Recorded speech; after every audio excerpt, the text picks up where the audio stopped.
And I now invite Patrick Stover to the podium. He will moderate the last session.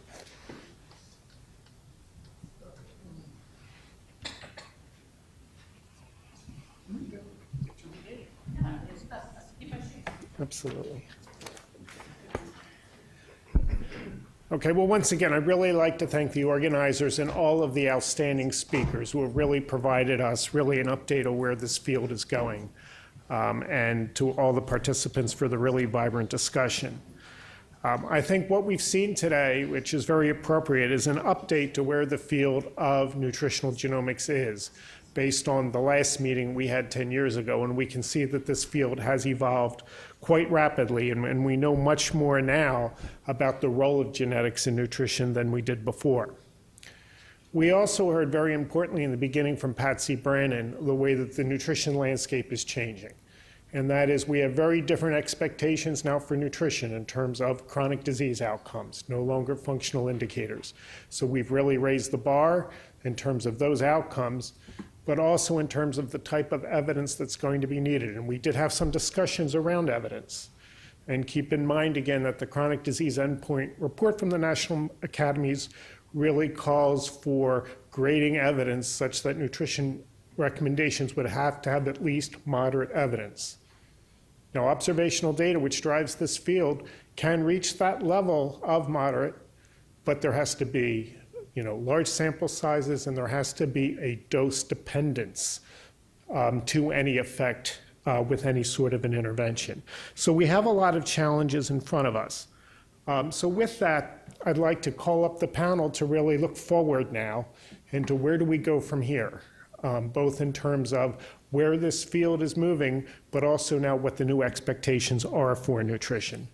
So we have Cecile Janssen, who's already spoken today. She will be on the panel. We'd invite Doug Wallace to come up, who also needs no introduction as he spoke this morning, and we all know him anyway, and Steve Zeisel.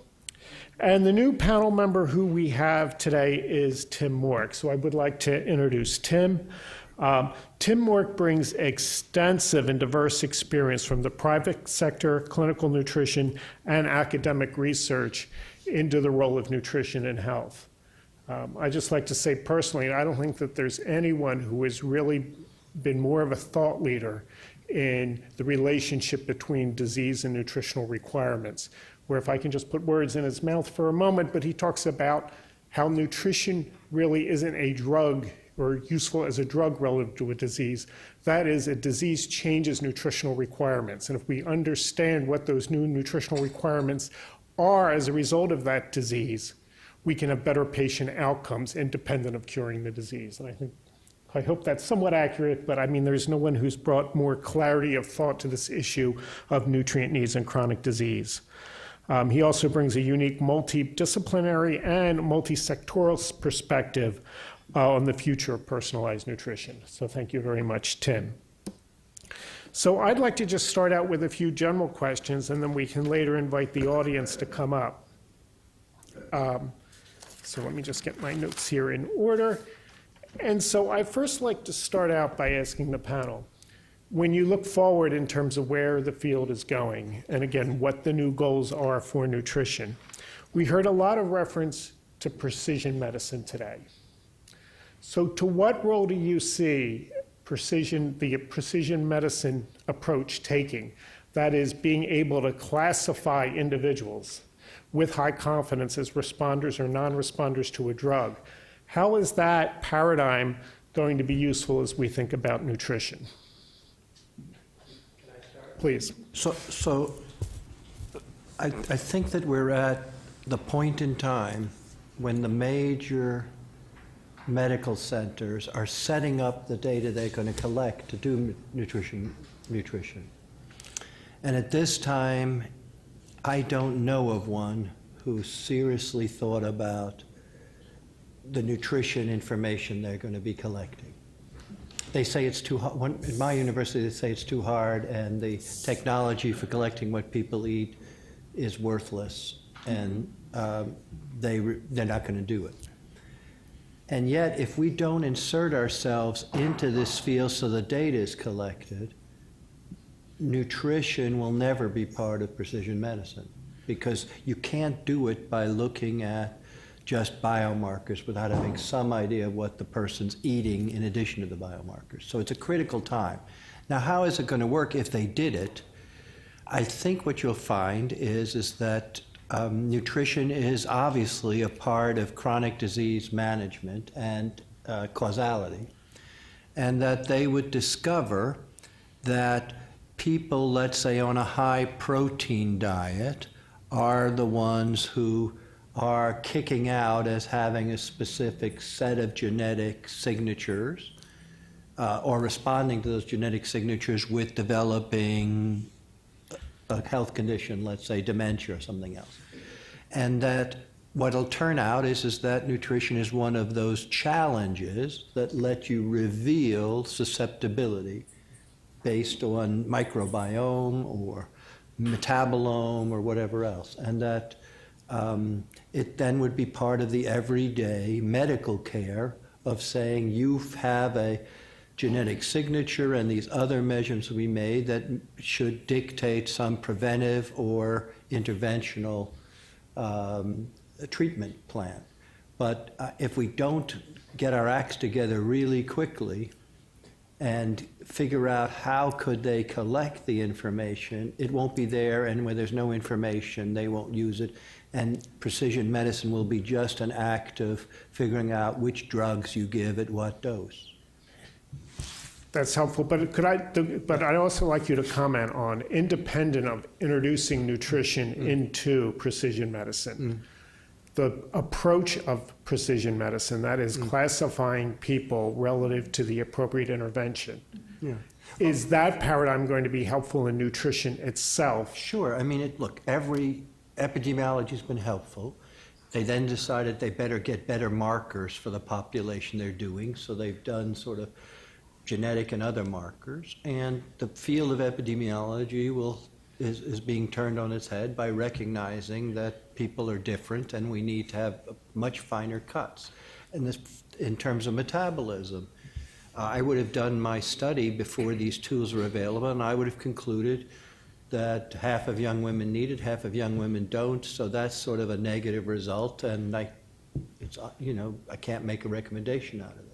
With the new technology, you can easily see why, and you now, same thing. So if I give oats to somebody and their blood pressure drops and 50% do it and 50% don't, I don't throw the study out as saying it's a useless study. I now can look for why that difference is and use it. So I think we'll use this more and more to get the noise out of nutrition data, and then to develop interventions that are targeted, genetically guided, or microbiome guided, or some combination of all of that guided interventions that will work more predictably on a targeted subpopulation. So does anybody else want to speak to that, the ability to classify people in terms of their response? Well, I would like to follow up with a question, because for me the challenge is when you start classifying people on the basis of profiles, we very easily become unique. And as soon as we become unique, it's very difficult to say what is the best treatment or best diet for me when there is no other me that, from which we can learn. So are there people with any ideas on how to solve that problem? Because the more you go into profiling, the less basis you have to say, well, with this profile, this works best, because there is no one else with that profile. I think why it works for certain medications is that you can make groups, and that you can say with a certain group, this works for this group and not for that group, because you have many people in the group. But the more detailed you become, the more trial and error it becomes as well, I'm afraid. And I am not, so maybe you have thoughts about how to solve that, because that's, for me, the limiting factor both in precision medicine and in precision nutrition. Again, it's not that hard, if you think about it, that you do a components analysis or least squares, and you ask what are the significant contributors to the correlation or the R squared, right? And so here you would find that there's certain profiling factors that give you 99% of your prediction of being a responder, not a responder, and adding all these others adds so little that you can say I've reached the asymptote and it's not worth adding more or adding that one. And so I think you come down to that though you're unique in many ways, many of the things you're unique have nothing to do with the characterization you're trying to do. If you find you pick up better prediction and it fits better, then you know you've found something that's really making a significant contribution, and then you decide on some cutoff. Does it have to make a 1% contribution or a 10% contribution to use it? And then we arbitrarily decide how close we need to be to make a recommendation. And I think in the beginning, one of our early talks said perfection is the enemy of the good. And I think you just ask, how good do I have to be? And if I can get 92%, that's probably good enough not to worry about am I missing a few percent. If I'm only getting to 32%, then I know I'm missing a lot of the other causes, and I better work a little harder to characterize what do I add in to get me up to a better predictive rate. I'm not sure, but it is that simple, because when we start collecting a lot of data, there are a lot of profiles that distinguish me from the rest of the group. A lot of different profiles, and it's very difficult to say, okay, this is really a sufficient cause for me responding different to a treatment than other people. So I find it not simple. Others on the panel? Well, I'd like to comment from the perspective of a medical geneticist. I see these questions as a continuum. We have variants that have a very large impact. They can act almost as single genes that give a phenotype. Those are what we're dealing with now in the clinic with newborn screening. We find a particular variant. We know this variant in branched-chain ketoacid dehydrogenase gives you maple syrup urine disease. We know what nutrients we need to take out, and we have that put that in the diet, and we hope they follow the diet, which they usually don't. But now in the area of mitochondrial medicine, where we're talking about a much more broad group of related genes, we're looking at more physiological processes like the actual level of respiration rate of mitochondria in different organs, or the specific activity of collected groups of mitochondrial enzymes. And those kinds of changes involve a more general approach. So, for instance, in certain kinds of defects, if you were a defect in the respiratory chain down toward the end, you might use a more glucose-rich diet, whereas those where you had a complex 1 defect, you definitely want to go toward more fatty acids. So we're adjusting. We have nutritionists that work with us in the clinic all the time, and we're saying, well, what do we know about the defect, and then how are we going to manipulate these pathways in the most optimal way for that particular individual? So that's very specialized individual medicine, but it's not an individual treatment for that individual person, because there are conceptual plans that we can apply and concepts. Then as the discussion has gone on, we're interested in whether someone is going to get diabetes or Alzheimer's disease or macular degeneration. Well, now they have an interesting problem, because what percentage of the variants can we actually control with the diet? And how much noise is there in the process? So maybe it's like the continuum. Yes, there's a very specific thing for maple syrup urine diseases, a more general thing for general energetics defect in different areas. But when you get to something as population variable as, say, risk for Alzheimer's disease, it may not be so easy to have a diet that avoids Alzheimer's disease. There may be enough variation that that's not really going to be possible.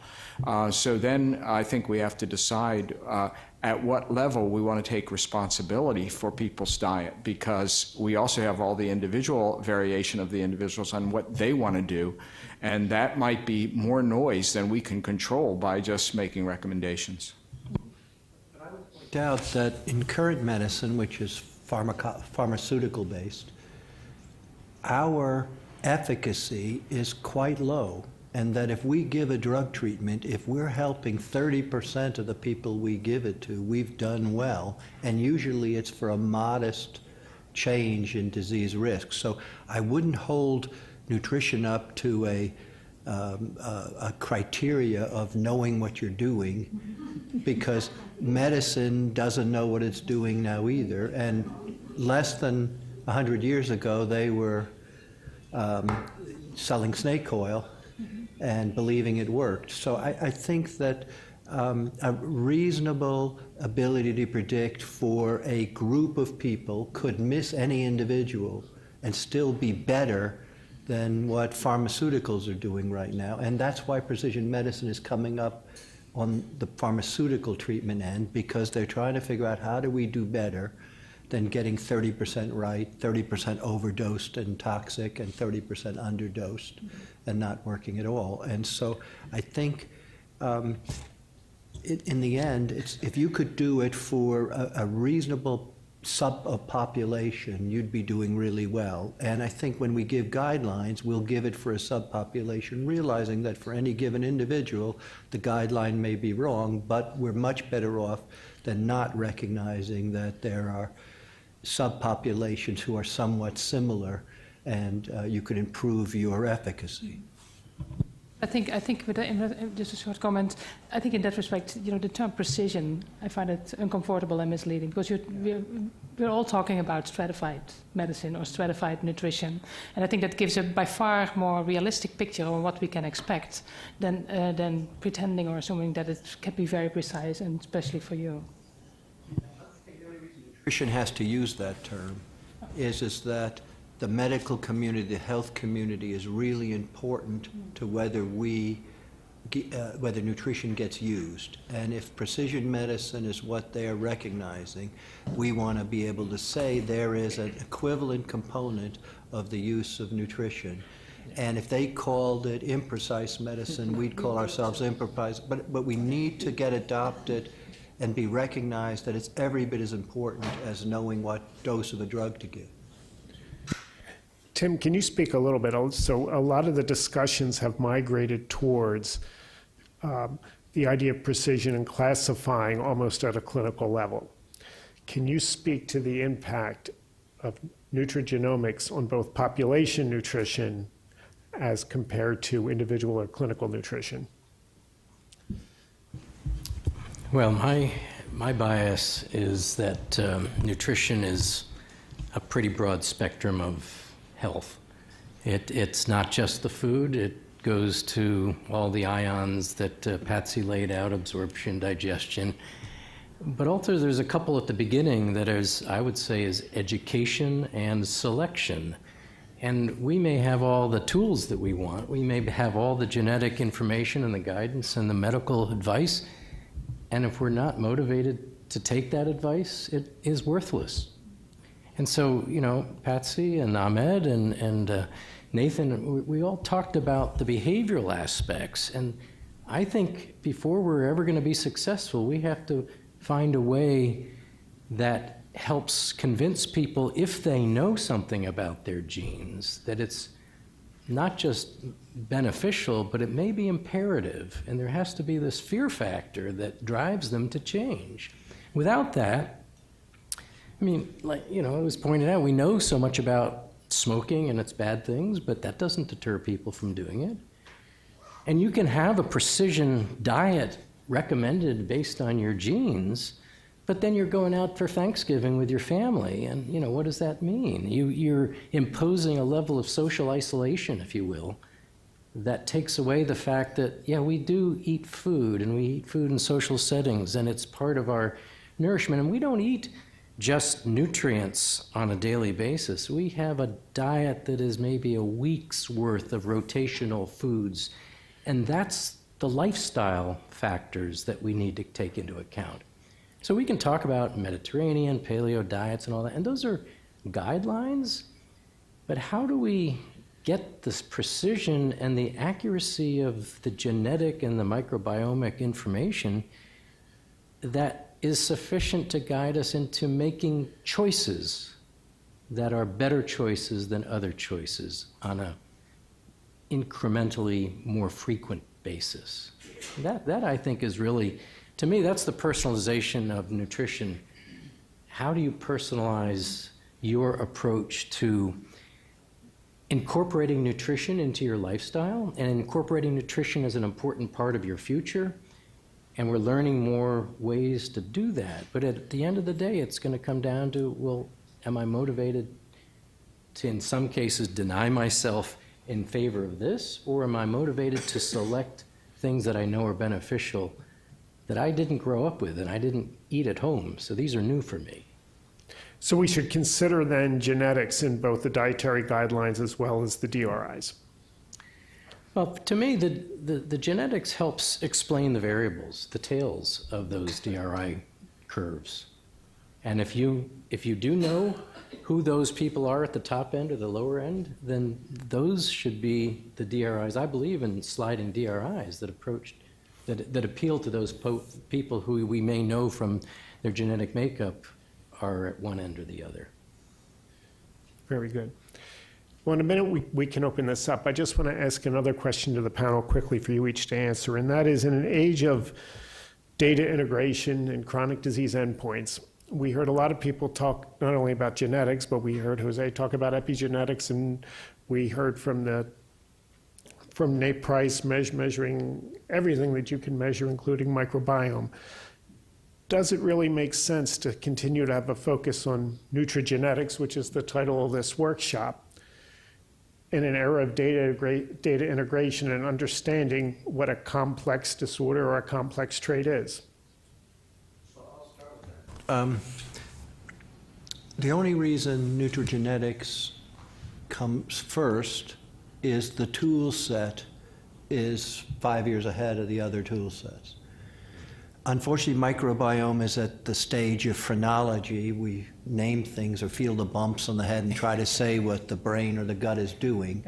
But when it gets to the point when the data is maybe RNA-seq or the quality that you understand as well as we do the genetics, it's worth it. Epigenetics, the problem with it is we can't collect the target tissue, and so we make imputations from a blood sample, and since every tissue is epigenetically unique for most genes, it's a total waste. And so until we overcome that, the blood imputation is only good for the small portion of genes that are affected in every tissue the same, but the reason our tissues are different is they're epigenetically different or genetically alike. So I think it's a mistake to try to push too hard when you don't have the tool set yet. And, you know, I think behavior, we didn't talk much about it today, but the people who respond to an intervention or are willing to change their diet, there's probably a component of these other markers. And it's not just genetics. We know that I can transplant the feces from one person who has anorexia to another person, and they start behaving anorectic, right? And I can take a lean twin and an obese twin, and I give them, and the lean twin starts eating. So I think there's a lot of things that are determined by some biological mechanism, and as we understand them, we do them better. The only one we have the tool set and enough understanding to use today, and people have been questioning that, is the genetic tool set. Now, in 5 years, we may have other tool sets, and then obviously, like everything else in science, we layer that on and become smarter, and we hit ourselves in the head and say, how could we have been so stupid as not to think about microbiome? But, you know, I didn't think about microbiome until a decade ago or so, right? When you said, oh, gee, how could you leave that out? But so we'll learn, but you have to have a good tool set and be able to measure something. Other comments on that? Well, I'll just add to that I think it's that tool set that's also important in the motivational thing. As I said, I think earlier, that having the metabolomic or the validated biomarkers that are sensitive enough to show changes that we make in our diet and that we may make in compensation for some of our genetic, that biomarker that shows when we make the effort to make a change, that there's reinforcement that it's doing something. And right now our tools are so crude, you know, body weight, blood pressure, these things, cholesterol levels, they're not specific enough. But if we can get to the metabolomic markers that give you that nice pattern, then you're willing to start on a new dietary regimen test it again in 2 months and you say, oh, these are up, these are down. All right, I can do better. And without that, again, this goes to the motivation, and the feedback is really critical, I think, in making significant benefits. Well, I'd like to also comment on how we're going to find the biomarkers, because one of the problems that we have is humans are inherently variable.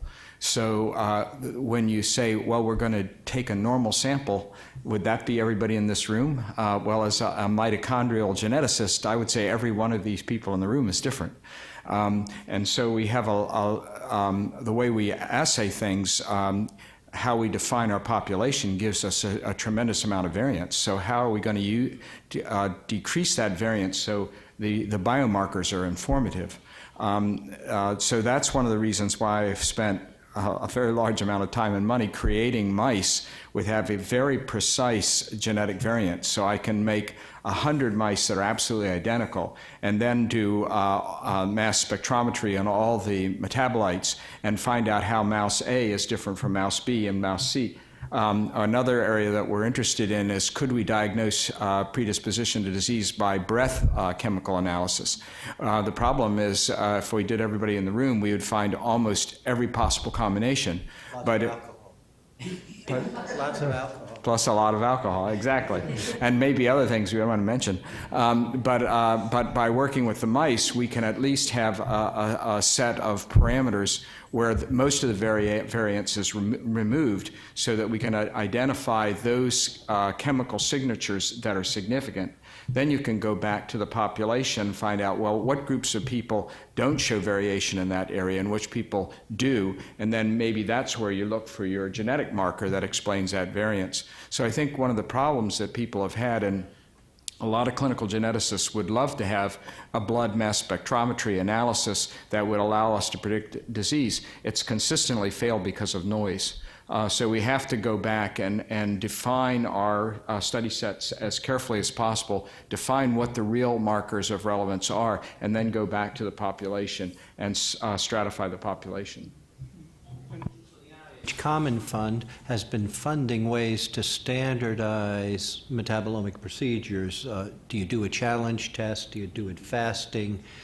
But that has to happen, and that tool has to get developed to the point where genetic sequencing is, so that you can interpret the data. And again, I think one of the important things in nutrition metabolomics will be to have a challenge test, because again, without that, you may not see metabolic variation because homeostatic mechanisms are good enough to manage unless you push it. So I think the idea of a challenge test that one of the companies is doing right now with their metabolomics makes some sense. It's a test pushing the system so that if there is a weakness, the weakness gets revealed.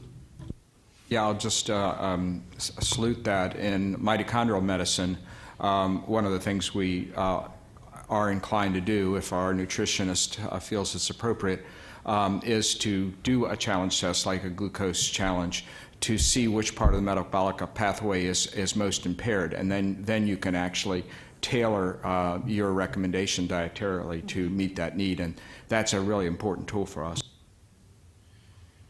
Let me ask one last question and then open it up, and that is the equity question. Professor Mosafarian at Tufts published recently a commentary that nutrition-related chronic disease costs the economy about $1 trillion a year. And one of the goals of a lot of the efforts in nutrition right now is trying to lower those rates of chronic disease. And what we've talked about today is very much going to advance that aspiration. But yet, chronic disease is mostly present in low-income communities who are probably least likely to benefit from this information because they have bigger problems to deal with. So how do we deal with the equity issue as we begin to think about advancing the science towards reducing chronic disease when the target population that's driving the chronic disease may be the least responsive to what we have to offer? It's a really dangerous question. Certainly in our global research, that is the people that I interact with, we are very interested and work hard to substratify the populations we study into groups that might have variants that are particularly relevant. So, for instance, right now we're doing a lot of very large studies on macular degeneration and glaucoma. Well, you have very different risk race in African Americans and Asian Americans and Native Americans, European Americans. So the first thing you do is you need to do that kind of stratification. But then the question is, well, within each of those stratifications, why are there differences? And so then that then leads to, well, you find the important variant or variable, and then you ask, does it account for what percentage of the variance within that population? So I think that certainly the NIH and the Congress is very interested in supporting that work. The problem is it's also very difficult to acquire these populations. So, for instance, we were very interested in studying Asian Americans in California, where we spent almost all of our budget just collecting a population of Asian Americans that were first and second generation and therefore will be representative. So I think this is very important, but there are also constraints, and I don't know how we're going to manage that. The other point to be made, though, is there's an inherent assumption that a person in lower socioeconomic status has that clinical problem because of socioeconomic status. Well, that's a sociologist's perspective on that. Actually, as a geneticist, I fully disagree. There's a very interesting study in Chicago on preterm birth, something we're very interested in. And the assumption has always been that African Americans have a high level of preterm birth because they're not treated properly, that is, they don't get good health care and so on. But a study was done to take African Americans in Chicago and then stratify them by socioeconomic status, and then asked, did it affect preterm birth? And the answer was no, the preterm birth was absolutely the same. So that implies that, in fact, maybe there's a lot more going on genetically than we have thought. That still justifies studying different ethnic groups, but maybe we shouldn't just say, well, we're blind to what's really going on because there's social differences. There may also be clinical and genetic differences that are relevant, and we can at least find those and help. Just one thing, though. So for epigenetic marks, there's been some nice studies by Moshe Ziff in Britain showing that socioeconomic status in early life modifies epigenetics. So it could be not just genetic, but socioeconomic status. And that worries me about the idea that corporate databases from people who can afford to buy their gene test will provide data that isn't heavily biased towards, rich people. And so then it falls on NIH and the government to fund that, or maybe the fact that every healthcare system has this idea they're going to collect all this data on every patient that they take care of. If UNC Hospital Systems does that, they're going to get a wide spread of socioeconomic status and pay for that as a research data concept, but we'll have the data for everybody. So I think taking every patient that comes into a healthcare system and collecting genetic, metabolomic, other data, and then correlating it to their medical charts and later to their outcome is the way to get that kind of data. I don't think we'll ever get it out of a study being done by people who are willing to spend $500 on apps and whatever. You're going to get a very uneven distribution. Did you want to comment to that? Well, no, I just wanted to make this question is so big about the equality and the overnutrition that we have in the low-income populations that I always personally feel totally uncomfortable discussing about nutrigenomics. That I think, we are just puzzling on such a detailed, tiny technological problem, whereas we forget this enormous nutrition problem that is out there. That maybe find solutions in totally different areas. And I'm sure that when I walk out of the building here later and I see the people on the street, that I question myself, what have I been doing this entire day? Why have I not tried to solve a bigger problem for them instead of trying to find a little benefit in nutrigenomics? But it's just a personal observation. Thank you. Naomi? It's Naomi Fukugawa. I just have a comment, since the purpose of our meetings are really to open dialogue. And I wanted to bring up the aspect of the actual food and food supply. And a lot of the variability we talk about genetically in humans also exists for plants and animals, and the products and the quality of the food that's produced. And so that should go hand in hand, and that dialogue between agriculture or production or industry should go with what we're also trying to do in medicine for both wellness and prevention of disease. And, you know, I think specifically when I think back, Hippocrates said, food is thy medicine, and do no harm. So the two things that go hand in hand, but we can't do it alone. So it was just a perspective that don't forget those of us in ag and food production. Thank you. Gyan Rai, Nestle Health Sciences. So the question I have is, I partly agree with the provocative question that you asked. Most of the time, the people who are missing from this discussion are the public policymakers. And we know from data that even certain neighborhoods where agricultural intake was higher in one particular point, the policy of subsidizing meat and so forth has affected the nutritional health of those populations. We also understand that from the human breast milk data, for example, the Cincinnati mothers, the quality of milk would be different from certain neighborhoods than from other parts of the world where certain socioeconomic status defines the quality of milk. So given all of these circumstances, the component that is missing from the nutrigenomics discussion is that what happens. On one hand, I largely agree with you that we will be catering to a personalized nutrition, but the socioeconomic factor in getting that data has an important component, and unless we have the public policymakers in that discussion, we will again miss the argument and miss the public policy making.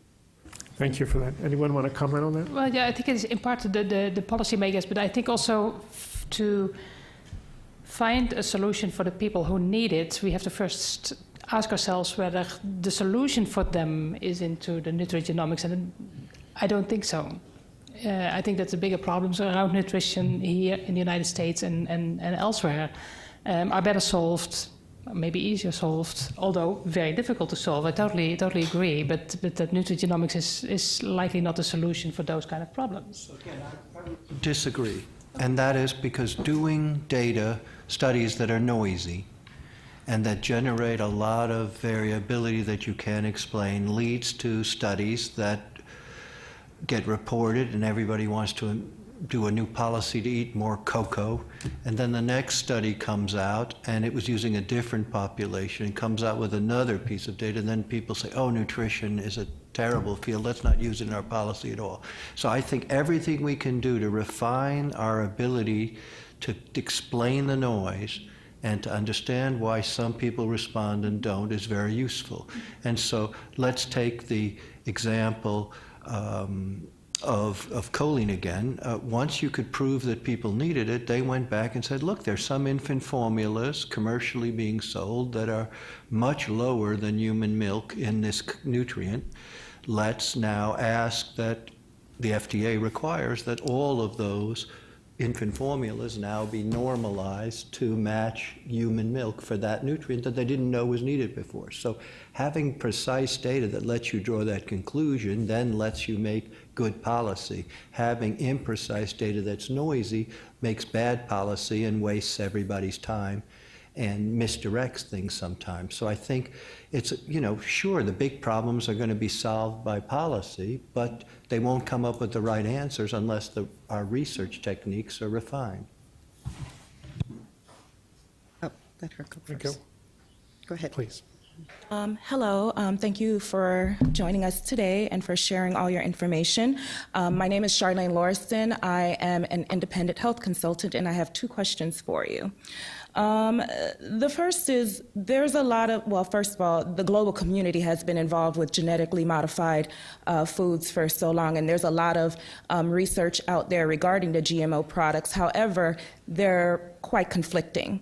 And so this is specifically for Dr. Zeisel. You mentioned earlier about what a person is eating is especially needed to be known in order for us to have any type of precision medicine implemented.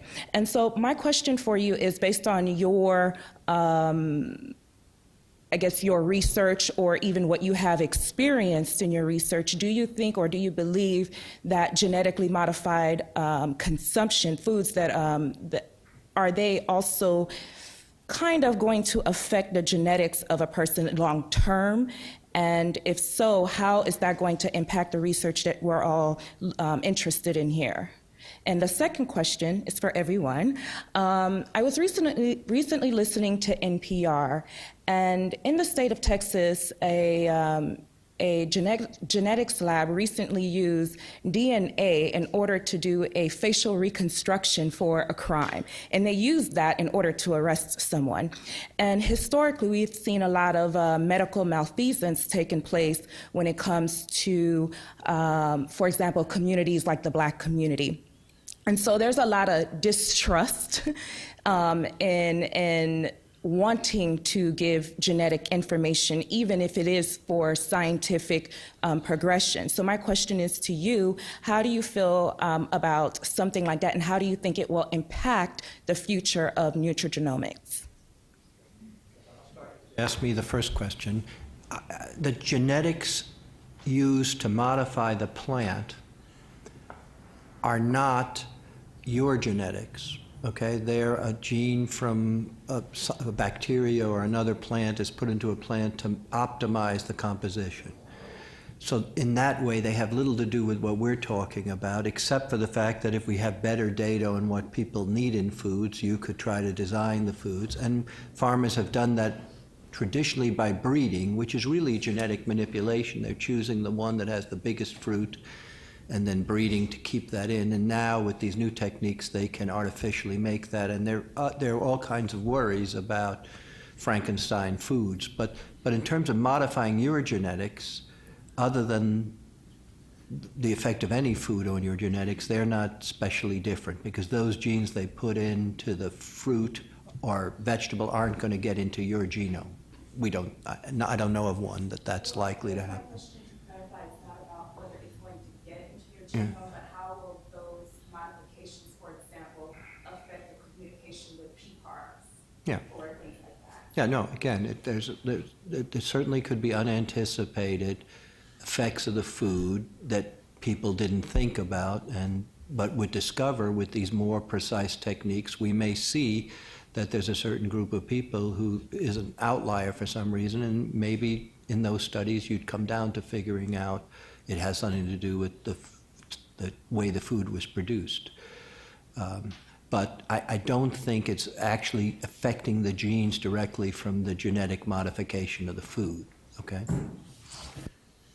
So the second question related to trust in this type of research in some of the minority communities.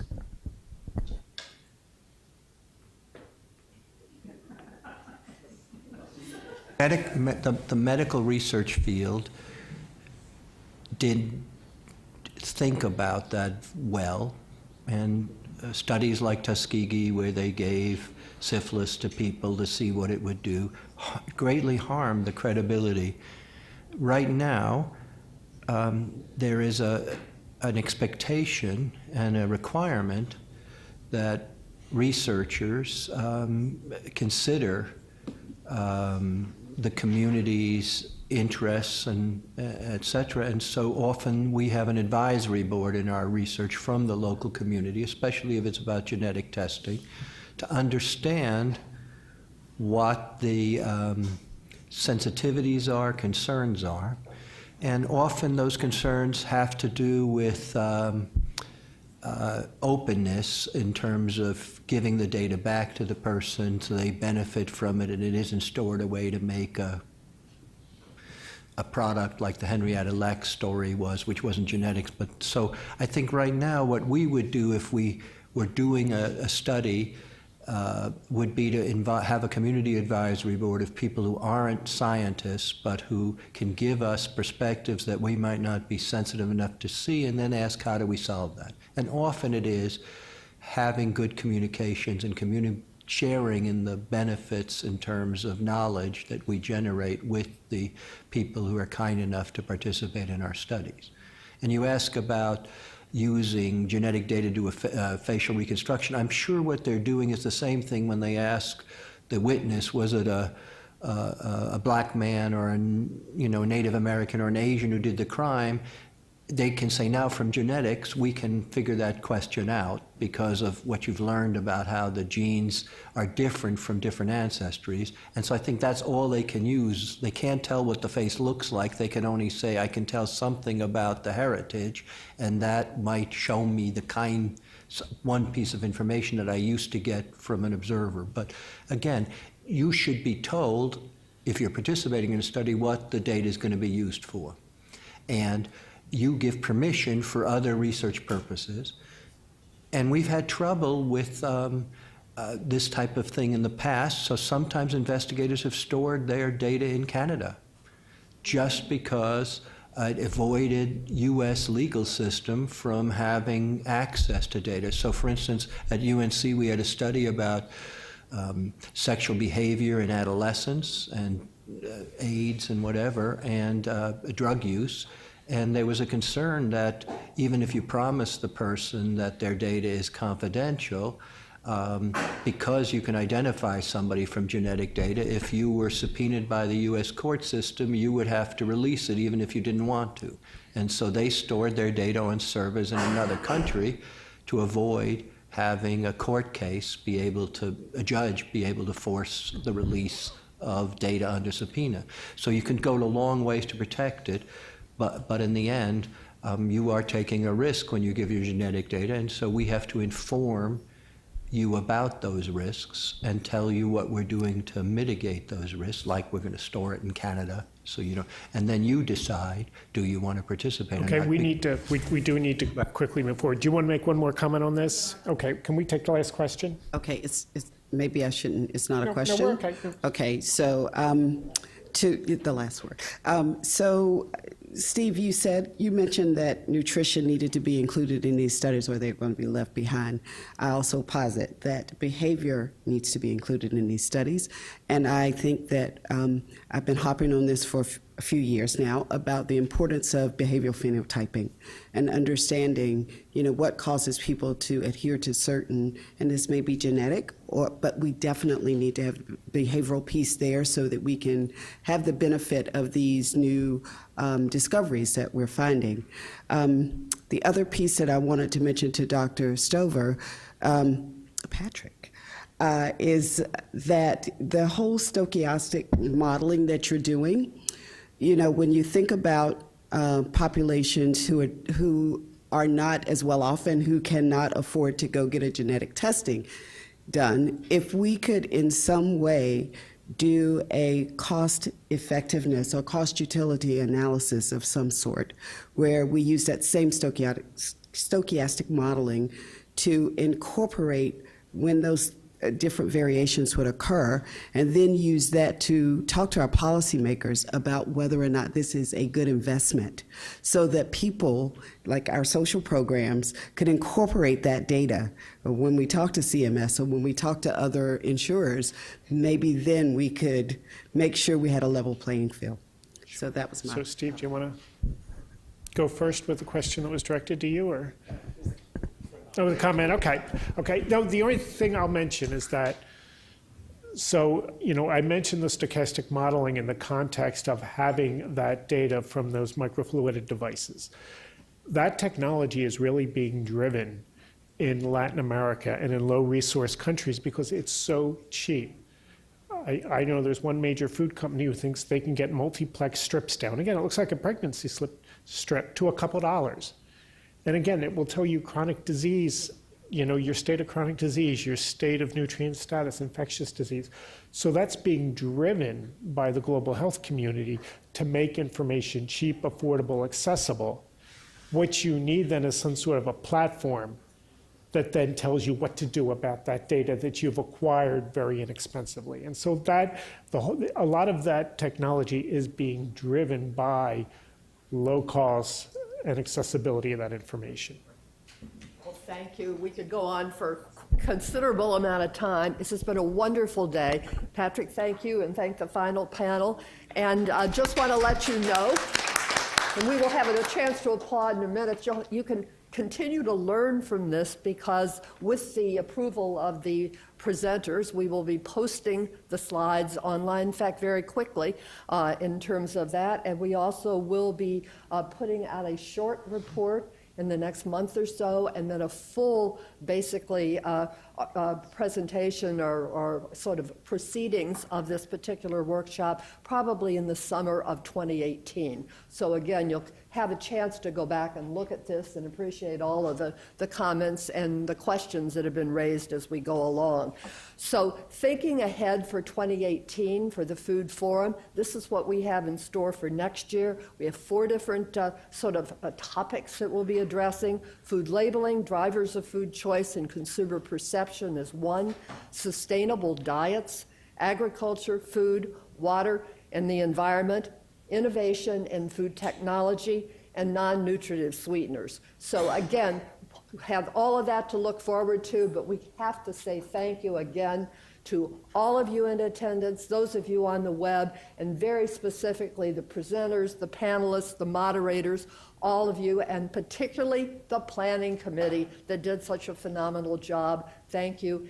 And as always, we would not be here and be able to function in the way we do without the terrific Food Forum staff. So we want to thank those of you in the room, and a particular thanks to Romy Nathan, who played the point for this particular session. So again, thank you all. Thank you for participating, for coming, for your wonderful thoughts, and happy holidays as you move ahead.